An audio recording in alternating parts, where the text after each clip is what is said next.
có nghe mùa xuân đang tới, lộc biếc xanh trồi, cây lá xinh xôi, chim trên cành ríu rít chung đôi, cùng hòa điệu khúc tơ tình lời thương đã ngỏ. Nhớ không anh lời trao nhau còn đó, em thẹn thùng đôi má đỏ làm sương. Anh vùng về hình ảnh ấy vẫn vẹn nguyên, còn ghi khắc trong tim bao kỷ niệm. Ta nắm tay nhau trong khoảng trời tím biếc, gửi tình yêu trong xuân đến ngọt ngào.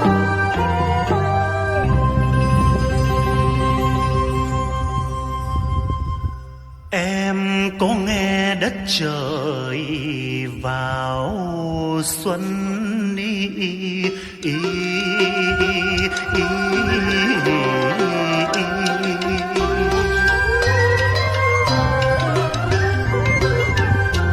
khúc hát vang ngân rộn ràng, bầy chim ca